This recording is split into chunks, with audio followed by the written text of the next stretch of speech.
C'est un mode privilégié de résilience. L'art peut aussi devenir une technique de soin faisant appel à la créativité et à l'imagination. Ce travail sur soi permet alors une réussite sociale et par là même un accomplissement malgré la blessure. C'est le cas de ces 4 femmes artistes, Artemisia, Camille, Frida et Niki. Ces 4 artistes de périodes différentes, qui ont un style tout à fait différent, ont un point commun.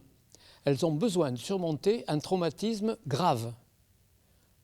Alors, c'est par exemple pour Artemisia Gentileschi le viol, pour Niki de Saint-Phal l'inceste, pour Camille Claudel l'abandon et pour Frida Kahlo le handicap, la souffrance liée à un accident.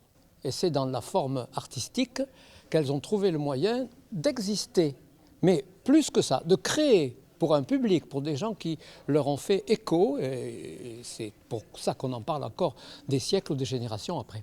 C'est une forme d'expression, mais ça peut être aussi une forme de thérapie. Même si elles n'ont pas cherché à recourir au service d'un psychologue ou d'un psychothérapeute, elles ont trouvé dans la peinture et dans la sculpture pour Camille Claudel le moyen de surmonter leurs difficultés. Même si ça n'a pas toujours marché jusqu'au bout. Je pense à Camille Claudel, pour qui le syndrome d'abandon a été réactivé. Ça n'a pas réussi. Mais pour les autres, je pense qu'au contraire, ça a été l'occasion de s'épanouir et de passer outre. Agrégé et docteur en histoire moderne, Christian Loubet est spécialisé dans les histoires des mentalités et des arts.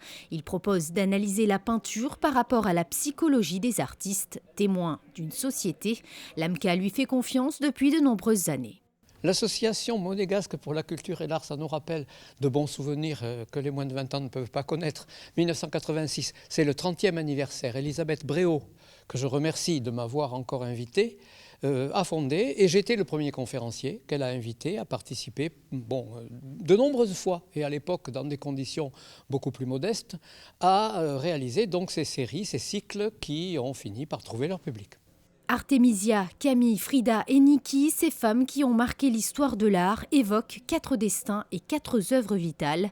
Les projections de ces artistes suscitent en chaque spectateur une empathie qui dépasse le registre de la peinture.